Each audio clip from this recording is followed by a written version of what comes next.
नमस्कार, आप देख रहे हैं एनएसडी टाइम्स। एनएसडी टाइम्स के न्यूज बुलेटिन में आपका स्वागत है। मैं मौजूद हूं आप सभी के बीच, धनंजय ओझा। आइए नजर डालते हैं आज की दिन भर की छोटी बड़ी खबरों पर। राजधानी में कोरोना वायरस संक्रमण के घटते मामले को देखते हुए दिल्ली आपदा प्रबंधन प्राधिकरण ने बड़ा ऐलान किया है। शनिवार को डीडीएमए के आदेश के मुताबिक 26 जुलाई सुबह 5 बजे से अब दिल्ली मेट्रो बसों को 100 क्षमता के साथ संचालित करने की अनुमति दी गई है। वहीं सिनेमा हॉल, थिएटर और मल्टीप्लेक्स 50 क्षमता के अनुसार खुलेंगे। डीडीएमए के इस फैसले के बाद अब सोमवार से दिल्ली मेट्रो और बसों की भी सभी सीटों पर यात्री बैठ सकेंगे। चीनी सेना से निपटने के लिए भारतीय सेना ने कुछ महीने पहले पूर्वी लद्दाख क्षेत्र में वास्तविक नियंत्रण रेखा पर तैनात करने के लिए उत्तरी कमान क्षेत्र में आतंकवाद विरोधी अभियानों में लगी इकाइयों को बाहर निकाला। आतंकवाद विरोधी विभाग को उत्तरी कमान क्षेत्र के भीतर से ऑपरेशन से हटा दिया गया और कई महीने पहले लद्दाख सेक्टर में तैनात किया गया था। सरकारी सूत्रों ने बताया कि चीन द्वारा वहां आक्रामकता दिखाने के किसी भी संभावित प्रयास से निपटने के लिए डिवीजन आकार का गठन करके आतंकवाद विरोधी अभियानों से लद्दाख क्षेत्र में ले जाया गया। डिवीजन की आवाजाही ने सेना को उत्तरी सीमाओं पर संचालन के लिए सौंपे गए भंडार को बनाए रखने में मदद की। सीएम योगी समेत दोनों उप मुख्यमंत्रियों को चुनाव लड़ाने की तैयारी में बीजेपी। उत्तर प्रदेश में आगामी विधानसभा चुनाव को लेकर भारतीय जनता पार्टी ने बड़ी योजना तैयार की है। बीजेपी सूत्रों से मिली जानकारी के मुताबिक बीजेपी मुख्यमंत्री योगी आदित्यनाथ समेत दोनों उप मुख्यमंत्रियों और प्रदेश अध्यक्ष स्वतंत्र देव सिंह समेत सभी दिग्गज मंत्रियों को विधानसभा चुनाव लड़ाने की तैयारी कर रही है। बाकायदा इसके लिए केंद्रीय नेतृत्व में राज्य इकाई को इशारा भी कर दिया है। इसके बाद उत्तर प्रदेश बीजेपी के वरिष्ठ मंत्रियों को अगले विधानसभा चुनाव को ध्यान में रखते हुए क्षेत्र में सक्रियता बढ़ाने के संकेत दे दिए गए हैं। सूत्रों की माने तो मुख्यमंत्री योगी आदित्यनाथ गोरखपुर से तो केशव प्रसाद मौर्य अपने गृह जनपद कौशाम्बी से विधानसभा चुनाव लड़ सकते हैं, जबकि दिनेश शर्मा लखनऊ की किसी सीट से और स्वतंत्र देव सिंह के लिए लखनऊ के आसपास विधानसभा सीट तलाशी जा रही है। राकेश टिकैत की हुंकार, 35 महीने चलेगा किसान आंदोलन, हरियाणा सरकार की सख्ती का भी इंतजार। दिल्ली जयपुर हाईवे स्थित खेड़ा बॉर्डर पर चल रहे किसान आंदोलन में शनिवार को भारतीय किसान यूनियन के प्रवक्ता राकेश टिकैत पहुंचे। उन्होंने कहा कि सरकार अपने हट पर अड़ी हुई है, इसलिए अभी किसानों का आंदोलन अगले 35 महीने और चलेगा। सरकार शर्तों के साथ बात करना चाहती है, लेकिन किसान तीनों कानूनों को रद्द करवाने से कम नहीं मानेंगे। हरियाणा सरकार की सख्ती के सवाल पर टिकैत ने कहा कि किसान हरियाणा सरकार की सख्ती का इंतजार कर रहे हैं। किसान किसी भी कीमत पर डरने वाले नहीं हैं। बॉर्डर पर किसानों की संख्या कम होने के सवाल पर टिकैत ने कहा कि रणनीति के मुताबिक ऐसा किया जा रहा है।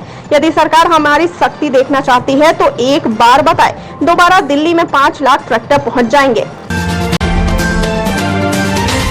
शिल्पा शेट्टी की जगह शो में पहुंची करिश्मा कपूर की फूट पड़ी रुलाई। टीवी के famous dancing reality show super dancer chapter 4 में शनिवार को शिल्पा शेट्टी की जगह करिश्मा कपूर नजर आएंगी। हाल ही में singing reality show Indian Idol 12 में भी करिश्मा नजर आई थी। करिश्मा स्पेशल थीम पर रखे गए इस एपिसोड में कंटेस्टेंट ने करिश्मा की फिल्मों के गाने गाकर एक्ट्रेस को इम्प्रेस कर दिया था। करिश्मा ने इस मौके पर अपनी फिल्मों की शूटिंग के एक्सपीरियंस भी शेयर किए थे और जमकर मस्ती की थी। अब चूंकि शिल्पा शेट्टी अपने हस्बैंड राज कुंद्रा के विवादों में आने के बाद शो से ब्रेक ले लिया है, तो मेकर्स ने करिश्मा कपूर को अप्रोच किया। शो के प्रोमो सामने आए हैं। एक प्रोमो में वे कंटेस्टेंट के साथ फिल्म अनाड़ी के गाने फूलों सा चेहरा तेरा पर डांस करती नजर आ रही हैं। पी चिदंबरम की याचिका पर ईडी को अदालत का नोटिस 9 अगस्त तक मांगा जवाब। दिल्ली की एक अदालत ने आईएनएक्स मीडिया धनशोधन मामले से संबंधित विभिन्न दस्तावेज मांगने की पूर्व केंद्रीय मंत्री पी चिदंबरम की याचिका पर शनिवार को प्रवर्तन निदेशालय से जवाब मांगा। विशेष न्यायाधीश एमके नागपाल ने ईडी को नोटिस जारी किया और 9 अगस्त तक जवाब देने का निर्देश दिया। अदालत चिदंबरम की ओर से अधिवक्ता अर्शदीप सिंह खुराना द्वारा दायर याचिका पर सुनवाई कर रही थी, जिसमें उन्होंने ईडी को मामले से जुड़े विभिन्न दस्तावेजों के साथ ही दाखिल किया गया आरोप पत्र मुहैया कराने का निर्देश देने का अनुरोध किया। रामपुर में कैंटर और कार की टक्कर में 6 लोगों की मौत। शादी समारोह से लौट रहे थे वापस। रामपुर के सिविल लाइंस कोतवाली क्षेत्र में बाईपास पर शनिवार को बड़ा हादसा हो गया। इको वैन और डीसीएम में आमने सामने टक्कर हो गई। इस हादसे में महिला समेत 6 लोगों की मौत हो गई। सभी नोएडा के निवासी थे। हादसा दोपहर 12 बजे के बाद दिल्ली लखनऊ हाईवे के कोसी पुल से शहजाद नगर जाने वाले बाईपास पर हुआ। एक इको वैन बरेली की तरफ से आ रही थी, जिसमें 2 महिलाओं समेत 6 लोग सवार थे। अजीतपुर गांव के पास मुरादाबाद की तरफ से आ रहे डीसीएम कैंटर ने वैन में सामने से टक्कर मार दी। हादसे के बाद वहां चीख पुकार मच गई। गांव के लोग और राहगीर आ गए। डीसीएम चालक कूदकर भाग गया। लोगों ने वैन में फंसे घायलों को बाहर निकाला। जानकारी मिलने पर पुलिस भी पहुंच गई। घायलों को जिला अस्पताल पहुंचाया, जहां चिकित्सकों ने एक महिला समेत 5 लोगों को मृत घोषित कर दिया। दूसरी महिला की सांस चल रही थी, उसे उपचार के लिए भर्ती कर लिया। शाम को 5:30 बजे उसने भी दम तोड़ दिया। समय पूर्व रिहाई की नीति के मुद्दे पर सुप्रीम कोर्ट विचार को राजी, कई सवालों के ढूंढने होंगे जवाब। सुप्रीम कोर्ट उस याचिका पर विचार के लिए राजी हो गया जिसमें दोषियों की समय पूर्व रिहाई से जुड़े कानूनी मुद्दे को उठाया गया है। शीर्ष अदालत इस बात पर विचार करेगी कि दोषियों की समय पूर्व रिहाई के लिए विचार करते समय उस वक्त प्रभावी नीति लागू होगी अथवा उसे दोषी ठहराए जाने के वक्त जो नीति प्रभावी थी। शीर्ष अदालत ने उम्र कैद की सजा भुगत रहे एक दोषी की ओर से दाखिल याचिका पर मध्य प्रदेश सरकार और अन्य से 4 हफ्ते में जवाब तलब किया है।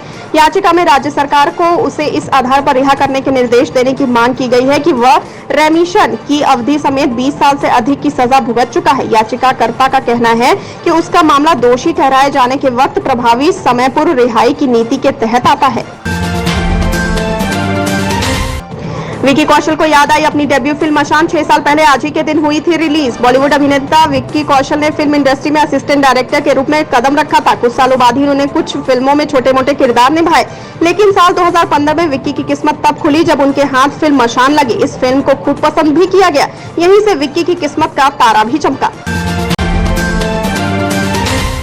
राहुल ने पेगासस जासूसी को देशद्रोह बताया, सुप्रीम कोर्ट की निगरानी में जांच कराने की मांग। पेगासस जासूसी विवाद को लेकर सदन के अंदर संग्राम कर रहे विपक्षी दलों ने शुक्रवार को संसद परिसर में विरोध प्रदर्शन करते हुए राजनेताओं, पत्रकारों समेत कई प्रमुख हस्तियों के फोन की जासूसी की सुप्रीम कोर्ट की निगरानी में जांच की मांग की।